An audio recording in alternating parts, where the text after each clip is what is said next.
My name is Albert, and at 25 years old, I never thought I'd have to choose between my athletic scholarship and my family. The knee surgery I desperately needed was my only shot at continuing my track career, but my father canceled it last minute. Why? Because my younger sister Madison wanted to go on a European vacation that happened to fall during my recovery period. Little did he know that his decision would set off a chain of events that would change our family forever. Before I dive into this story, let me know where you're watching from in the comments, and if you haven't already, hit that like and subscribe button to support more real stories like mine. I grew up in a middle-class neighborhood in Grand Rapids, Michigan, where my childhood home sat on a quiet street lined with maple trees that turned brilliant shades of red and orange every fall. From as early as I can remember, I was always running, chasing after neighborhood kids, racing my bike down hills or sprinting through our backyard until my lungs burned. By the time I was 8, it became clear that I had a natural talent for track and field. My father, Thomas, was my biggest supporter. He never missed a single meet, even when it meant driving 3 hours after a full day at his accounting firm. I can still picture him standing at the finish line, stopwatch in hand, his face beaming with pride as I broke another personal record. Back then, I thought his dedication was purely out of love for me. Now I understand it was more complicated than that. Our family dynamic changed dramatically when my mother Elizabeth passed away from breast cancer when I was 12. The three of us, Dad, my sister, Madison, and I, were left to navigate a world that suddenly felt empty and unfamiliar. Madison was only 6 at the time, and perhaps that's why Dad's attention shifted so dramatically toward her. Where once he'd balanced his time between us, now, Madison became the center of his universe. I don't blame him entirely. Madison was young and needed that extra care.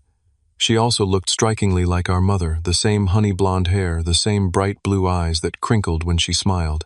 Sometimes I'd catch Dad staring at her with a mix of love and grief that was almost painful to witness. As Madison grew up, though, the favoritism became more pronounced. When I needed new track shoes, Dad would hesitate over the cost. When Madison wanted horseback riding lessons, he signed her up immediately. When I brought home straight, as there'd be a nod of approval. When Madison managed to pull her grades up to B's, there'd be a celebration dinner at her favorite restaurant. Despite this, I managed to excel in track and field throughout high school. My specialty became the 400-meter hurdles, an event that requires both speed and technical precision. By my senior year, I was ranked 3rd in the state, which caught the attention of several college recruiters. When Westlake University, one of the top athletics programs in the Midwest, offered me a full scholarship, it felt like all my hard work had finally paid off. Dad seemed genuinely proud when I showed him the scholarship letter. "This is your ticket, Al," he said, using the nickname only he ever called me. "Your mother would have been so proud." It was one of the few times since her death that he'd mentioned her to me directly, and it meant everything. College life at Westlake was transformative. For the first time, I was surrounded by people who were as passionate about track as I was. My coach, Gregory Phillips, saw potential in me that even I hadn't recognized. Under his guidance, I shaved seconds off my times and refined my technique. By sophomore year, I was competing at the national level with whispers of Olympic potential if I continued to improve. Meanwhile, Madison was finishing high school back home. She'd grown into a beautiful, charismatic young woman who could charm anyone, especially our father. She'd decided against pursuing sports or academics seriously, instead focusing on her social media presence and what she called her personal brand. Dad never questioned this choice, instead funding her photography equipment, clothing hauls, and weekend trips with friends that she claimed were content creation opportunities. It was during my junior year at Westlake that the pain in my right knee became impossible to ignore. What started as occasional discomfort after particularly intense workouts evolved into a sharp, stabbing sensation that would wake me from sleep. I tried to push through it using ice baths, anti-inflammatory medications, and extra stretching, but Coach Phillips noticed my time slipping. "Albert, we need to get that knee looked at," he insisted after watching me grimace through practice one afternoon. "This isn't something you can just tough out." The university sports medicine department referred me to Dr. Harrison, one of the top orthopedic surgeons in the state. After a series of MRIs and physical examinations, his diagnosis was clear. I had a complex meniscus tear with early signs of cartilage damage.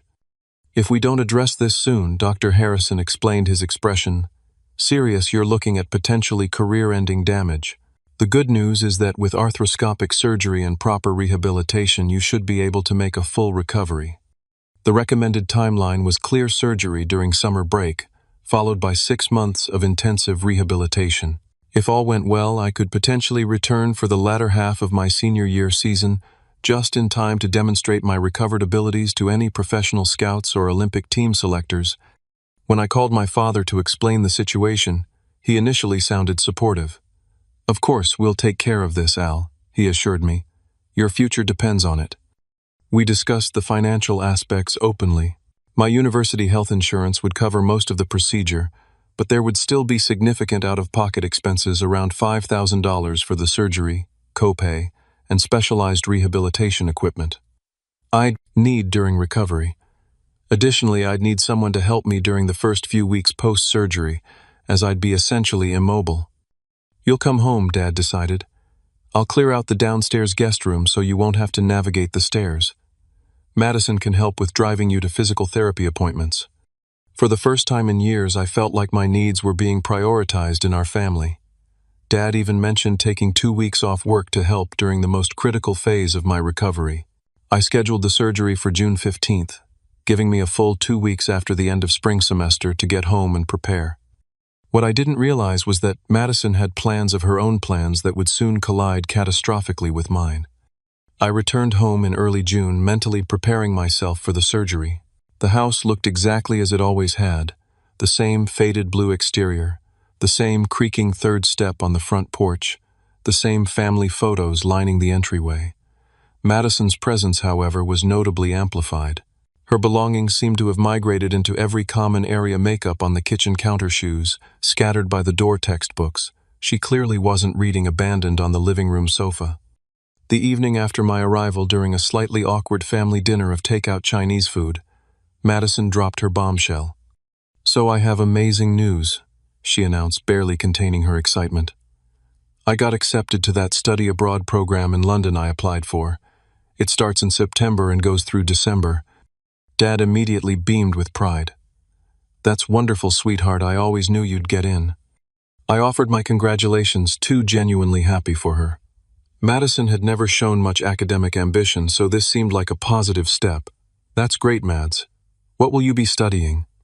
"Oh, art history and culture and stuff," she said, vaguely waving her hand. "But the really exciting part is that me and the girls are planning this amazing trip before it starts. 2 weeks in Greece. Athens, Santorini, Mykonos. It's going to be incredible for my Instagram." I nodded, trying to stay engaged despite the throbbing in my knee. "When are you thinking of going?" Madison's eyes flickered briefly to Dad before answering. "Well, that's the thing. The only time that works for everyone is mid-June to early July." The realization hit me immediately. Wait, that's exactly when my surgery and initial recovery is scheduled. An uncomfortable silence fell over the table. Dad suddenly became very interested in his sweet and sour chicken, avoiding eye contact. "I mean, it's not like you're having heart surgery or something," Madison said with a shrug. "Can't you just push it back a little? This is like a once-in-a-lifetime opportunity for me." "Madison, it's not that simple," I explained, trying to keep my voice level. "The timing was specifically planned around my track season. If I delay the surgery, I might not recover in time for—" "It's always about your track stuff," she interrupted, rolling her eyes. "Some of us have other interests besides running in circles, you know." Dad finally spoke up, but not in the way I expected. "Albert, is it possible to reschedule? Even a few weeks could make a difference." I stared at him in disbelief. "Dad, we've discussed this. The surgeon is booked months in advance. If I reschedule, it might be fall before he can fit me in, and then my entire senior season is at risk. Plus, you said you'd take time off work to help me recover." I know, he said, rubbing his temples.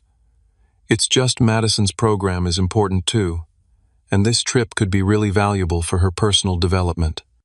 Personal development.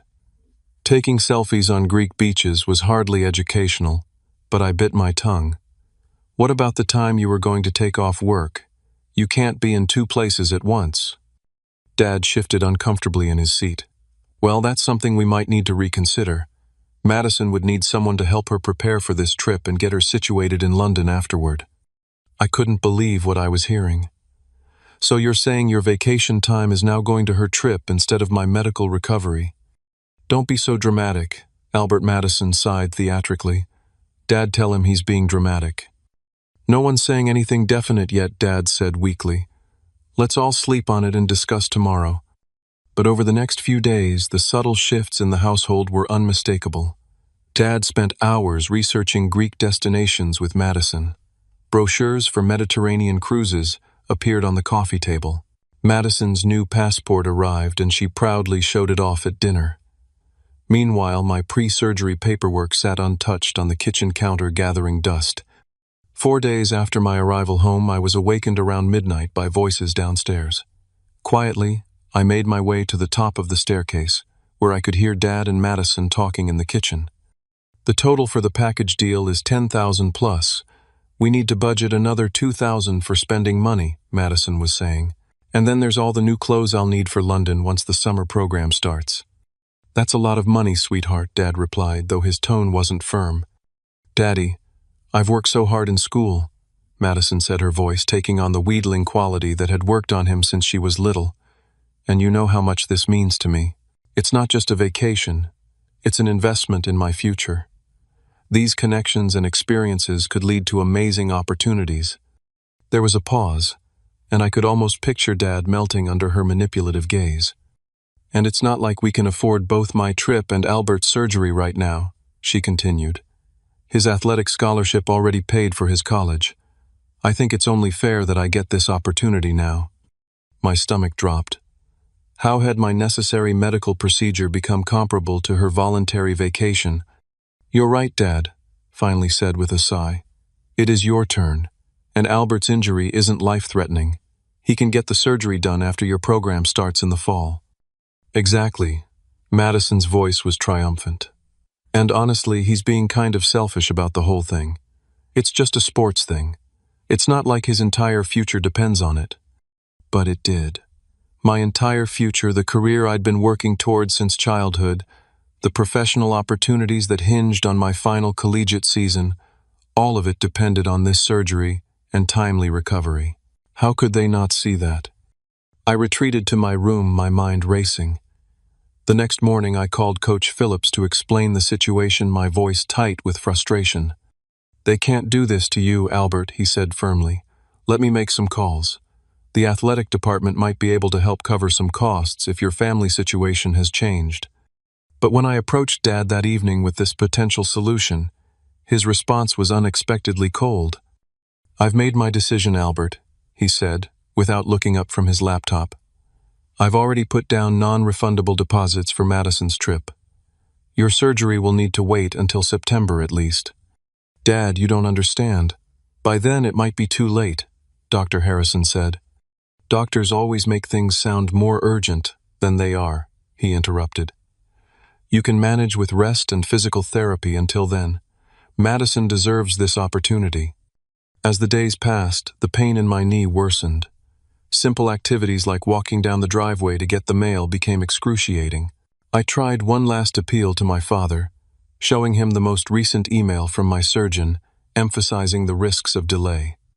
I understand you're disappointed, Dad said, his tone dismissive, but you need to think about someone besides yourself for once. Madison has been looking forward to this trip for months. That was the moment I realized how completely my father's perspective had been warped. In his mind, Madison's desires would always outweigh my needs, even medical ones. The surgery was officially canceled the next day, when Dad called Dr. Harrison's office and withdrew his financial support for the procedure. I watched from my bedroom window as Madison gleefully ordered new swimsuits online, completely unbothered by the fact that her vacation was coming at the expense of my health and future. The betrayal cut deeper than any physical pain in my knee ever could. With my surgery canceled, and my father firmly entrenched in Madison's corner, I faced a devastating reality. Dr. Harrison was furious when he learned the reason for the cancellation. This is completely irresponsible, he told me during a video consultation. Albert, delaying this procedure significantly increases your risk of permanent damage. The tear is already affecting the surrounding cartilage. The longer we wait, the more extensive the damage becomes. His words sent a chill through me. What are my options, Dr. Harrison? Medically speaking, you need this surgery as soon as possible. Financially speaking, he paused, clearly uncomfortable. Well, that's more complicated. Have you looked into personal medical loans? I had, but with no credit history and no assets, my options were limited. The University Health Center offered payment plans, but I'd still need a significant down payment that I simply didn't have. Meanwhile, Coach Phillips was growing increasingly concerned. He'd arranged for me to meet with Diane Matthews, the athletic department administrator who oversaw scholarships. I'll be honest with you, Albert, Miss Matthews said during our meeting in her cluttered office. Your scholarship is performance-based. If you can't compete next season due to this injury, we'll have to reassess. But the injury is fixable, I insisted. I just need the surgery. I understand that, she said sympathetically, and we want to help. The department can contribute $1,000 toward your medical expenses through our Athlete Emergency Fund, but that still leaves you with a significant shortfall. $1,000 was better than nothing, but it wasn't enough. As I left her office, the reality of my situation crashed down on me. Not only was my health at risk, but also my education, my career prospects, everything I'd worked toward since childhood.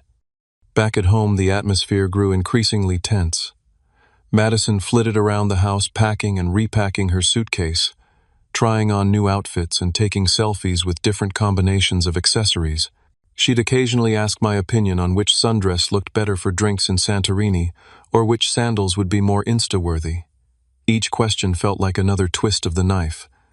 One evening, as I was icing my knee in the living room, Madison bounced in holding two nearly identical white linen shirts. Which one should I bring for Dad? The one with the textured fabric or the plain one? I stared at her blankly. Dad. Duh. She rolled her eyes. He's coming with me for the first week to help me get settled. Didn't he tell you? He hadn't. The betrayal deepened. Not only had my father canceled my surgery and redirected the funds to Madison's vacation, but he was actually going with her, using the very vacation time he'd originally promised to help with my father's recovery. When I confronted him about it later that night, his justification was both predictable and infuriating. Madison's never traveled internationally before, he explained, not quite meeting my eyes. She needs guidance. You're an adult, Albert. You can handle things on your own. Handle things on my own, I repeated incredulously. Like my canceled surgery, or the physical therapy I can't afford, or the scholarship I might lose. Dad's jaw tightened. You're being dramatic again. Your knee will be fine for a few more months. And if your scholarship is really at risk, maybe you should consider whether running is the best path forward anyway. There are more practical career options. His dismissal of my athletic career, the one he'd enthusiastically supported throughout my childhood, felt like the final betrayal. But it also sparked something in me, a determination to find a solution without him. The next morning I called my roommate and closest friend at Westlake, Taylor Richards. Taylor had been my confidant throughout college, the one person who truly understood both my athletic ambitions and my complicated family dynamics. Your dad did what? Taylor exclaimed after I explained the situation. That's beyond messed up, Albert. Tell me about it. I sighed, absently rubbing my throbbing knee. I don't know what to do. Come back to campus, Taylor suggested immediately. My summer sublease has an extra bedroom. It's nothing fancy, but it's better than staying there watching Madison pack for her vacation that literally came at your expense. Taylor was right. Remaining in that house was both emotionally draining and practically pointless. Dad had made his choice clear, and it wasn't me.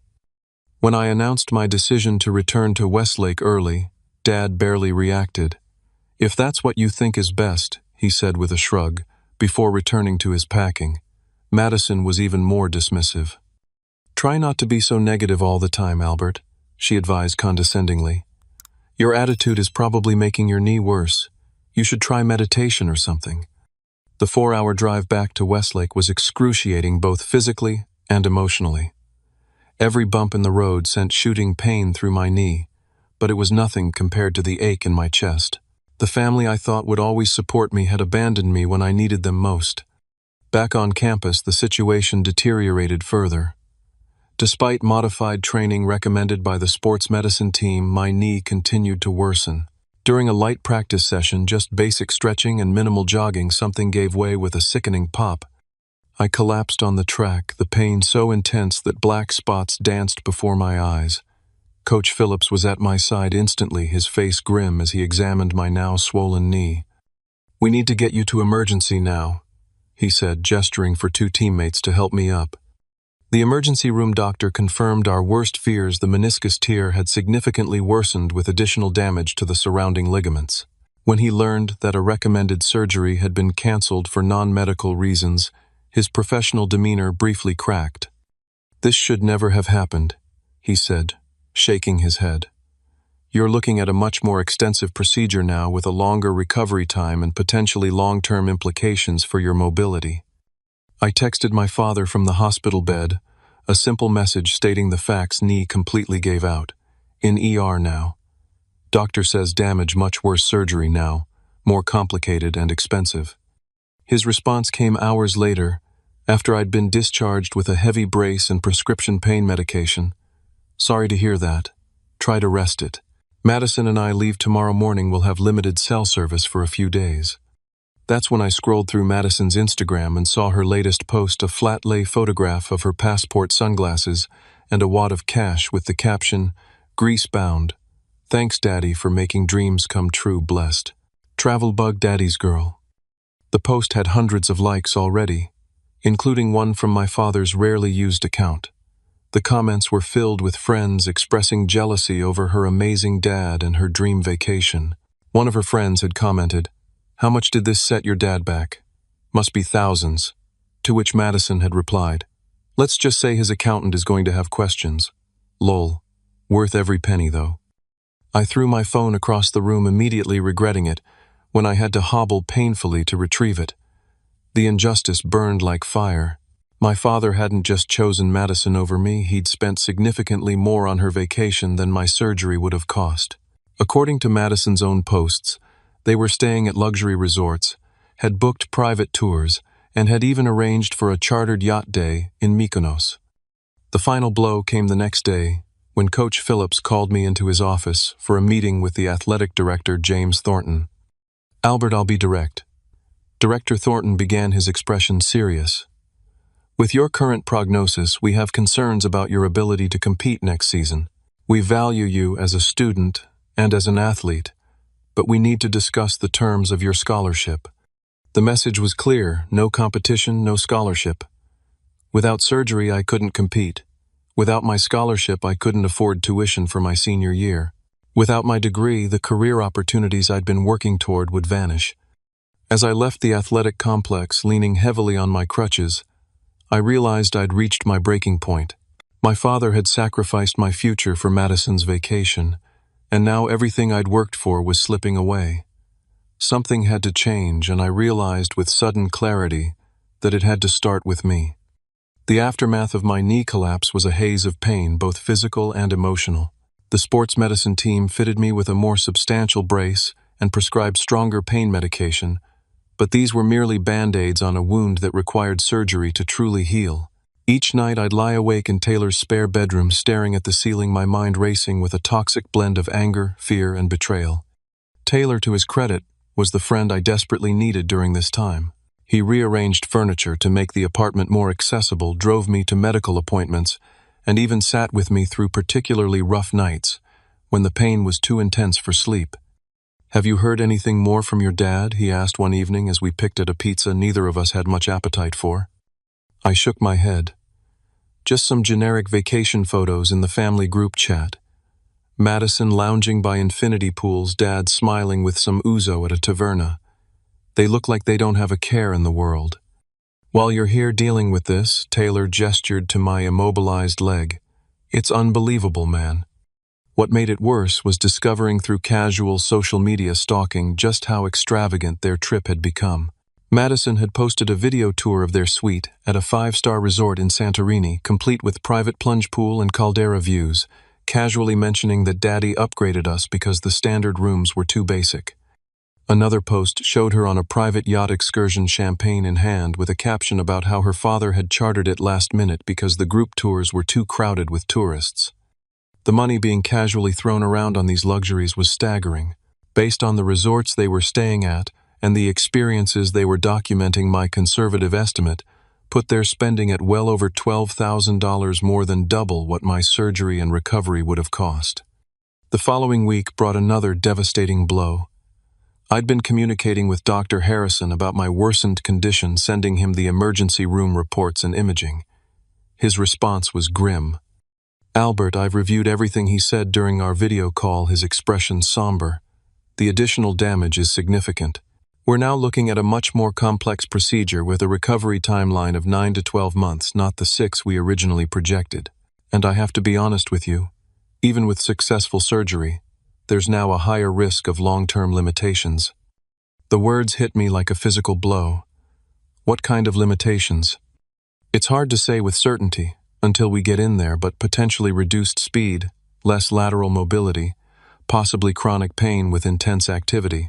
Professional track might still be possible, but it would be a much more difficult road. I ended the call in a daze. 9 to 12 months of recovery meant my entire senior season was effectively gone. And with it, my best chance at professional recruiting, Olympic team consideration, everything I'd been working toward. That afternoon, I received an official email from the university athletic department. "Due to medical ineligibility for the upcoming season, your athletic scholarship has been placed under review. Please schedule an appointment with the financial aid office to discuss options for the coming academic year." I'd lost my health, my athletic prospects, and now my scholarship, all because my father had prioritized Madison's vacation over my medical needs. The realization was like a dam breaking inside me. I sat on the edge of the bed, my injured leg throbbing in its brace, and for the first time since this ordeal began, I allowed myself to break down completely. Taylor found me there an hour later, still sitting in the same position, my face streaked with dried tears. "Albert," he said quietly, sitting beside me, "this can't go on. We need to find another way." "What way?" I asked hollowly. "I can't afford the surgery on my own. I can't compete without the surgery. I can't keep my scholarship if I don't compete. It's a perfect trap." "Then we break the trap," Taylor said with unexpected firmness. "You're not alone in this, even if your family has let you down. We start by getting you proper medical care regardless of your father." Taylor's determination sparked something in me. He was right. I'd been so focused on my father's betrayal that I'd fallen into passive despair. It was time to take control of my own situation. The next morning, I called the University Health Center and scheduled a meeting with their financial counselor. Meanwhile, Taylor reached out to our circle of friends on the track team, explaining my situation. By evening, he'd organized a small gathering in our apartment, 6 of my closest teammates, all determined to help. "We've been talking," said Marcus, our team captain. "This is bullshit what your family did to you. The team has your back. We're setting up a crowdfunding page," added Jessica, who specialized in long jump. "Between the athletic department alumni and our social networks, we think we can make a significant dent in your medical costs." Their support was overwhelming, but even more surprising was the call I received the following day from Jason Reynolds, a Westlake track alumnus who'd graduated 5 years earlier and gone on to compete internationally before starting a successful sports management company. "Coach Phillips told me about your situation," Jason said when I answered. "I'd like to meet with you if you're up for it." We arranged to meet at a cafe near campus that afternoon. Jason, athletic and confident at 30 years old, listened intently as I explained the full situation, from the initial diagnosis to my father's betrayal to my current predicament. "I went through something similar my sophomore year," Jason revealed after I finished. "Different circumstances. Mine was a stress fracture in my foot that nearly ended my career, but I understand the fear of losing everything you've worked for." "How did you handle it?" I asked. "Not well at first," he admitted with a wry smile. "But I eventually learned that setbacks like these test more than your body. They test your resolve, your creativity, your ability to find new paths forward. The athletes who overcome aren't just physically talented. They're resourceful and determined." Then he leaned forward, his expression serious. "Here's what I'm proposing, Albert. My company has a foundation that supports athletes facing medical challenges. We can cover the costs of your surgery and initial rehabilitation. In return, when you're recovered, I'd like you to intern with us, sharing your experience with other athletes, helping develop our support programs." I stared at him in disbelief. "You'd do that for someone you just met?" Jason smiled. "The track community takes care of its own. Coach Phillips vouched for your character and your talent. That's good enough for me." For the first time in weeks, I felt a glimmer of genuine hope. With Jason's offer, the impossible suddenly seemed possible again. The surgery could happen. Recovery could begin. My future wasn't necessarily lost. That evening, I made one final attempt to reach my father. Not for financial help, that ship had sailed, but simply to inform him of my decision to proceed with surgery independently. The call went to voicemail, so I sent a text. "Instead, I've found a way to get my surgery without your help. I'm scheduled for next week.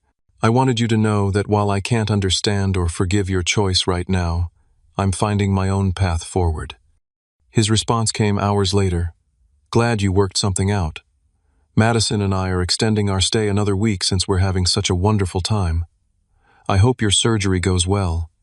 No apology. No acknowledgement of his role in the situation. Not even a question about how I'd managed to arrange the surgery or who was helping me. Just information about their extended vacation.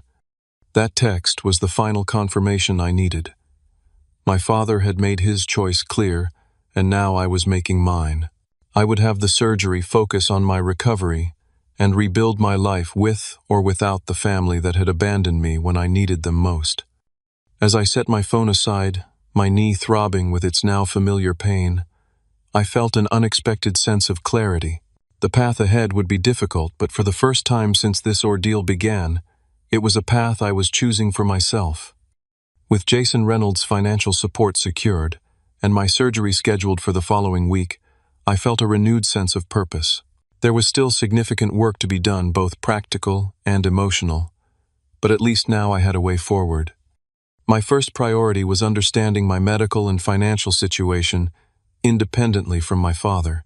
I scheduled a meeting with a patient advocate at the University Health Center, a compassionate woman named Eleanor, who specialized in helping students navigate complex healthcare decisions. "Since you're 25, you're still on your father's insurance plan under the Affordable Care Act," Eleanor explained, reviewing my documents. "The good news is that he can't remove you from that plan until the next open enrollment period. The challenging news is that you'll still need to coordinate with the insurance company directly, since it seems your father isn't being cooperative." Eleanor helped me contact the insurance provider, establish my own communication channel with them, and understand exactly what would be covered. Jason's foundation would handle the remaining costs, including the deductible and copays that my father had originally promised to cover. Next, I met with the University Financial Aid Office to address my scholarship situation. Without my athletic scholarship, I wouldn't be able to afford my senior year tuition. "Your situation is unusual but not unprecedented," said Martin Griffith, the financial aid director. "Given the medical nature of your athletic ineligibility, you may qualify for a medical hardship waiver, which would allow you to retain a portion of your scholarship while you recover. There was also the possibility of academic scholarships based on my solid GPA, as well as emergency hardship grants for students facing unexpected financial crises." By the end of our meeting, Martin had outlined a potential patchwork of funding sources that could keep me in school, even without my full athletic scholarship. The final piece of the puzzle was post-surgical care. I couldn't return to my father's house for recovery, and Taylor's apartment, while offered generously, wasn't ideal for someone with limited mobility. "We might have a solution for that too," Coach Phillips said when I met with him to update him on my progress. "The athletic department maintains 2 accessible apartments for visiting coaches and athletes with disabilities. One of them is vacant for the summer. I've already spoken with Director Thornton, and he's approved you using it during your initial recovery period." As each piece fell into place, I felt increasingly confident in my decision to proceed independently. I was building a support system not of family but of friends, mentors, and compassionate strangers who recognized the injustice of my situation and wanted to help. 2 days before my scheduled surgery, I received an unexpected text from Madison. "Heard you're getting your surgery anyway." Don't know why you made such a drama about Dad paying for it if you could afford it yourself all along. Anyway, hope it goes well, I guess." Her message revealed just how completely she'd misunderstood or been misled about the situation. In her mind, I'd simply found money I'd had access to all along rather than relying on the generosity of others after being abandoned by my own family. I considered explaining everything to her: the crowdfunding my teammates had organized, Jason's foundation, the patient advocate and financial aid officers who'd worked to help me. I wanted her to understand that her luxury vacation had come at the cost of not just my health, but my dignity, forcing me to seek charity for a necessary medical procedure. But what would that accomplish? Madison had shown no empathy throughout this ordeal. She'd watched me struggle with pain, knowing her vacation was the reason I couldn't get treatment, and had never once expressed genuine concern. Instead, I simply replied, "I'm glad you enjoyed your trip. My surgery is being covered by people who actually care about my well-being. I hope someday you understand what that means." I blocked her number after sending the text. It was a small act of self-protection, but it felt significant. A boundary established, a toxic influence temporarily removed as I prepared for the challenging recovery ahead. The day before surgery, I received a call from my father. It was the first time we'd spoken directly since I'd left home weeks earlier. "Albert," he began, his tone cautious, "Madison showed me your text. What did you mean about people who actually care? We're your family. Of course we care." The audacity of his statement left me momentarily speechless. When I found my voice, it was steadier than I expected. "Dad, you canceled my necessary surgery so Madison could go on vacation. You knew it could permanently damage my athletic career. You knew it put my scholarship at risk. And you did it anyway." "You're exaggerating the situation," he said dismissively. "Your doctor was being overly cautious, and Madison's opportunity was time-sensitive. So was my surgery," I countered. "And now the damage is worse, the recovery will be longer, and my chances at a professional track career have been significantly reduced. All because you decided her Instagram photos from Greece were more important than my health and future." There was a long pause before he spoke again. "I think you're being unfair.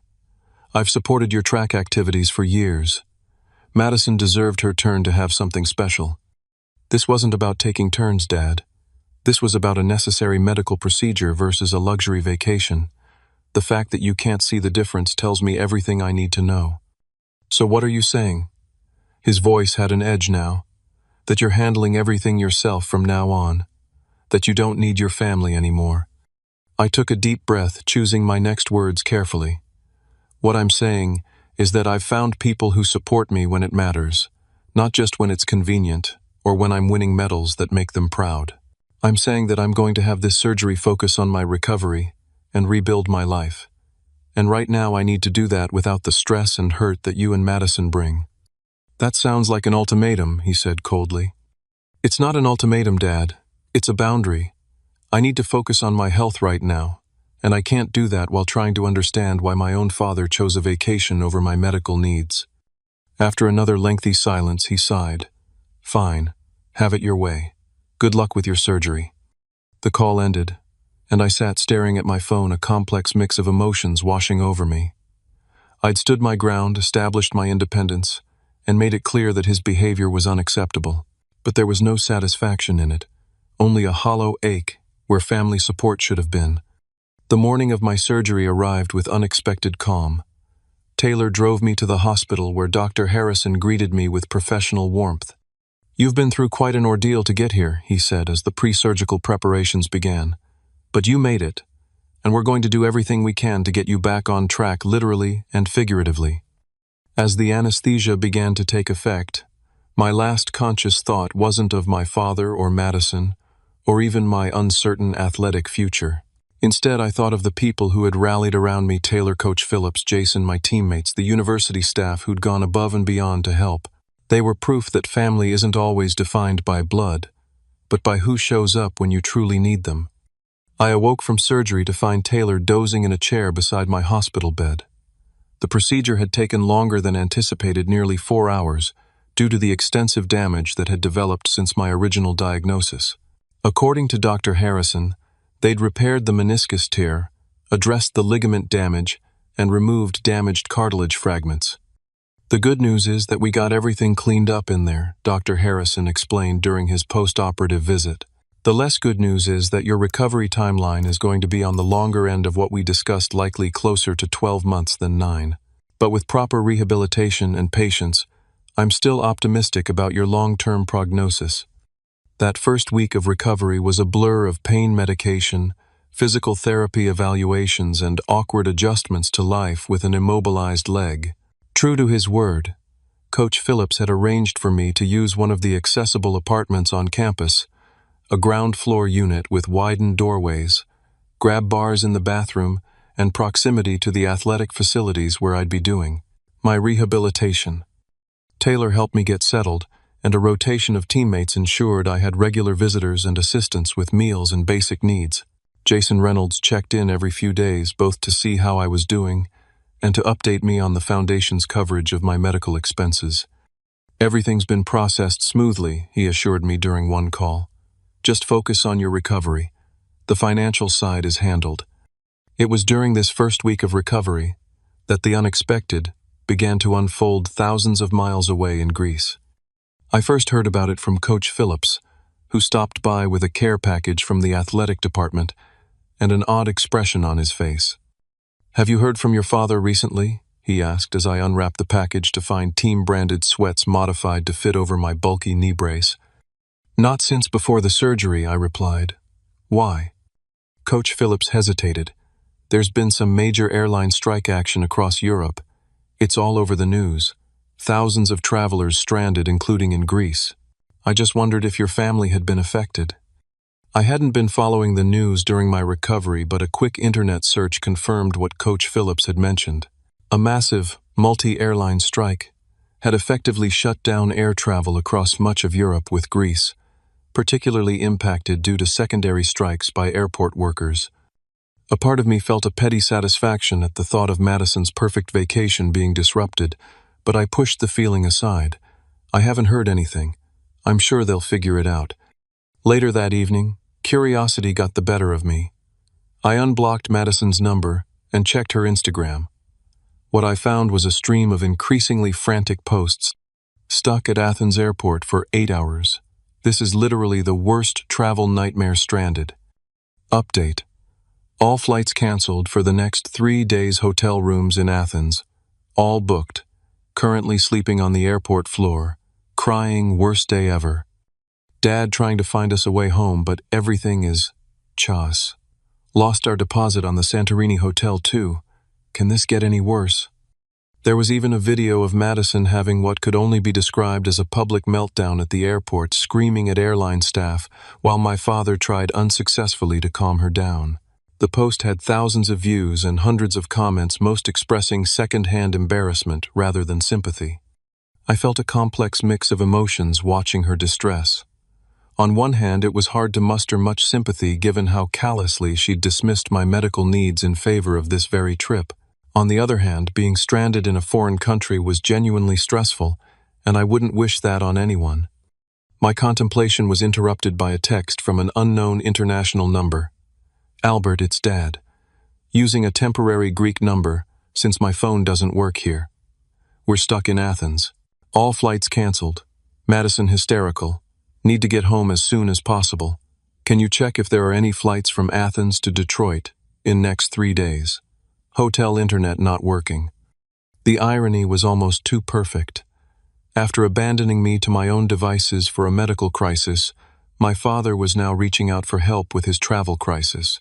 I considered ignoring the message entirely, but ultimately decided to take the high road.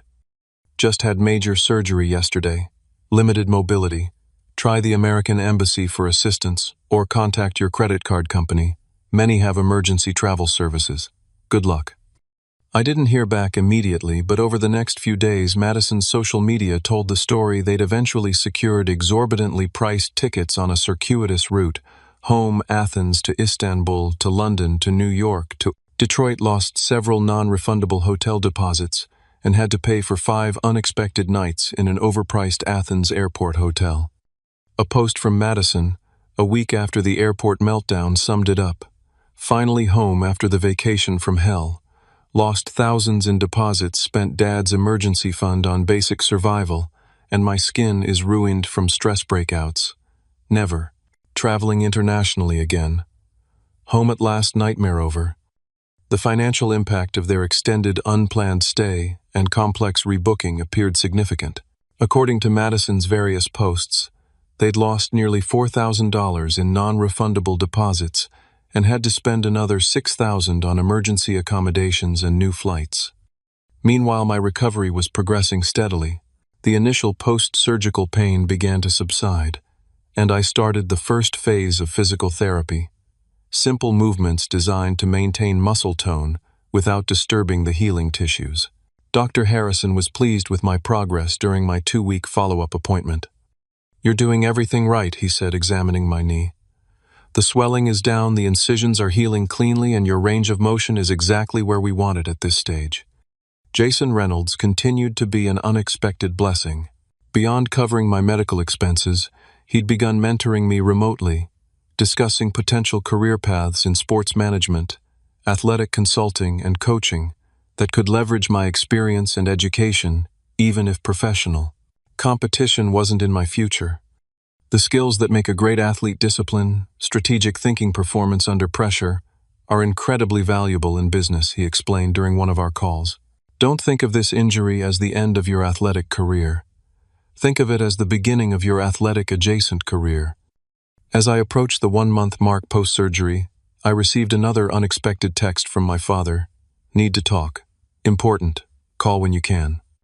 Curiosity won out over caution, and I called him that evening. "Albert," he began, his voice uncharacteristically subdued.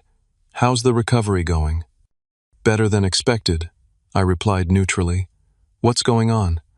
He sighed heavily. "I'm facing some challenges at work.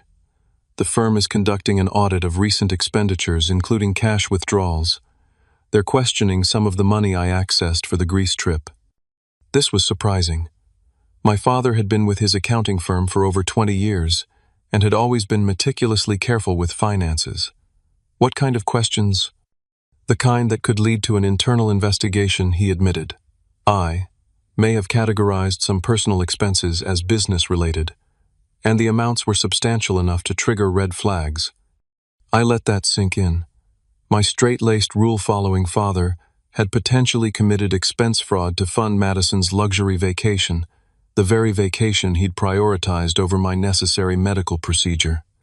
"I see," I said carefully. "That sounds serious."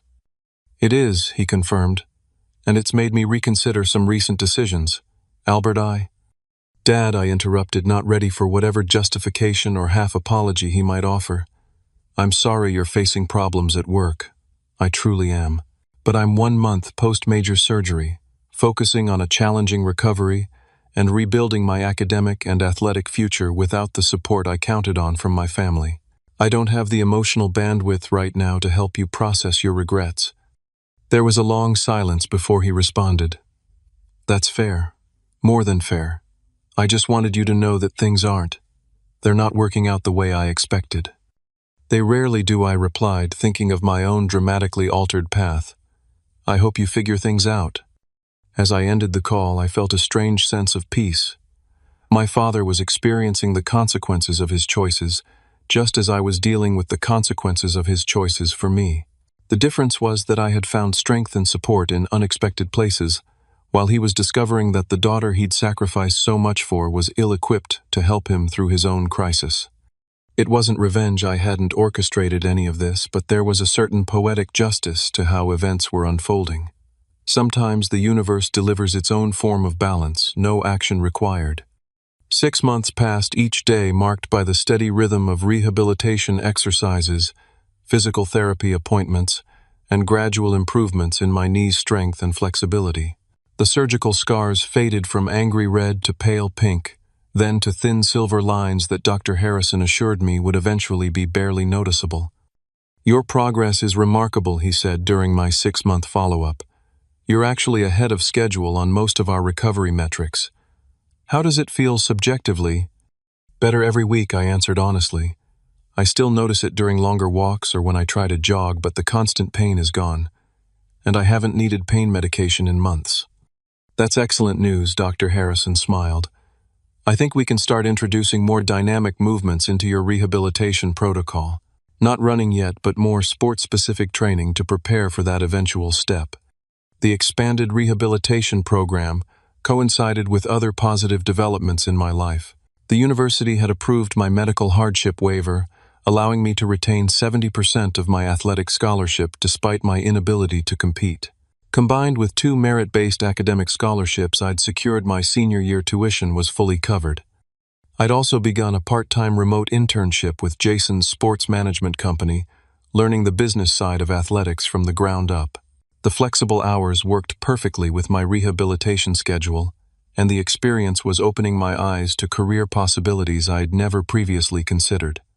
As my life stabilized and improved, news from home arrived in sporadic, often surprising bursts.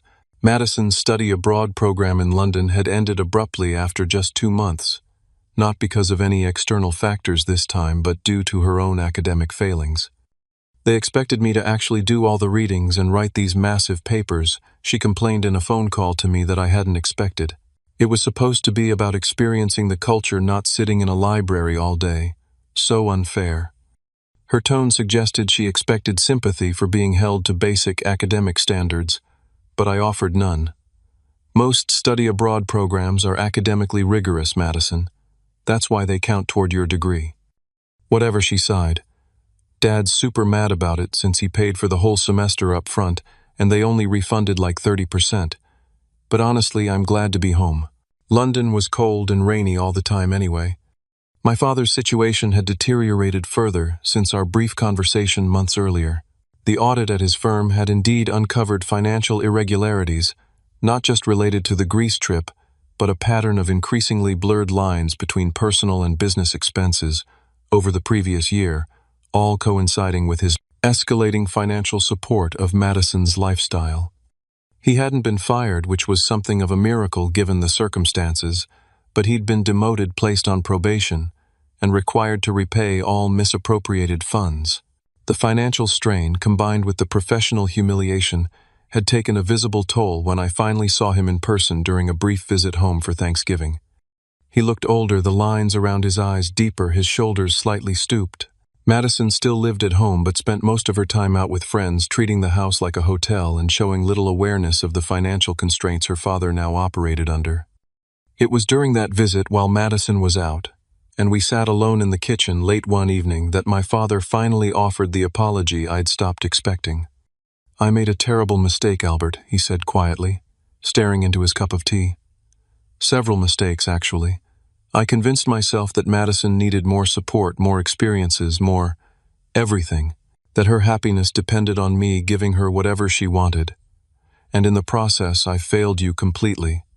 I waited, letting him continue without interruption.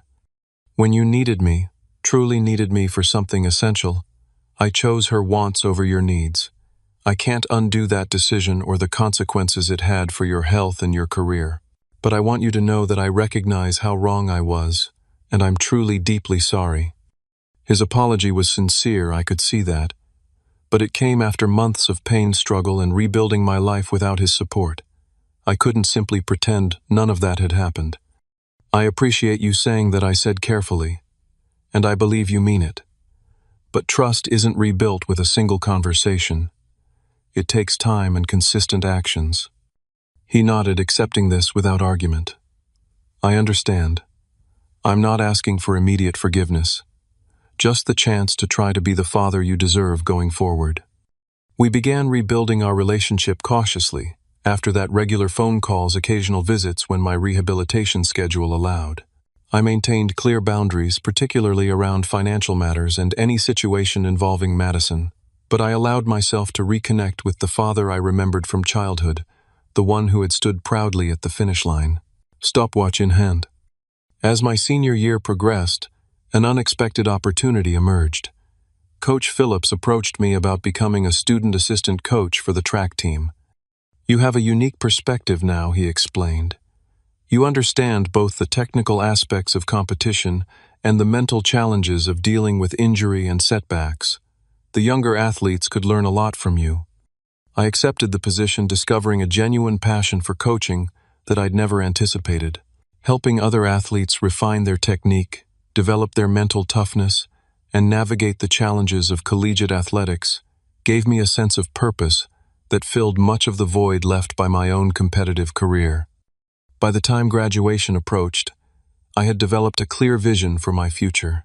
Jason had offered me a full-time position with his company, with a focus on developing support programs for athletes facing career-threatening injuries. Additionally, I'd been accepted to a master's program in sports psychology that I could complete part-time while working. The journey from that devastating moment when my father canceled my surgery to the confident, purpose-driven graduate I became was neither straightforward nor easy. There were dark days of pain and doubt, moments when I questioned whether I'd ever fully recover, and times when the sense of betrayal threatened to consume me. But through it all, I discovered an essential truth: family isn't defined solely by blood relations. It's created through actions, support, and showing up when it matters most. Taylor, Coach Phillips, Jason, my teammates, Dr. Harrison. These people became my chosen family during my darkest hours, demonstrating the kind of unconditional support I'd wrongly expected would come only from my father. I also learned that true strength isn't about never needing help. It's about having the courage to accept help when necessary. My initial resistance to seeking support, born from pride and a lifetime of self-reliance, nearly cost me everything. Accepting the generosity of others didn't diminish me. It empowered me to heal and grow in ways I couldn't have managed alone. Perhaps most importantly, I discovered that while we can't control the actions of others, even those closest to us, we always retain control over our own responses. My father's betrayal could have been the beginning of a downward spiral of bitterness and victim mentality. Instead, it became the catalyst for building resilience, establishing healthy boundaries, and creating a future defined by my choices rather than his. Today, my knee bears the scars of both the surgery and the journey that followed. It will never be quite the same as it was before. Dr. Harrison was right about certain limitations that would remain, but it's strong enough for a different kind of race than the one I originally envisioned for myself. And perhaps that's the most valuable lesson of all. Sometimes, our greatest setbacks lead us to paths we never would have discovered otherwise. Paths that ultimately prove more meaningful than those we originally planned to follow. If you've ever had to rebuild your life after betrayal or disappointment, I'd love to hear your story in the comments below. How did you find the strength to move forward? What unexpected support systems emerged when you needed them most? Don't forget to like and subscribe if this story resonated with you, and share it with someone who might need to hear that. There's always a way forward, even when those we trust the most let us down. Thank you for listening to my journey. Remember that sometimes when one door closes, it's up to us to build an entirely new house.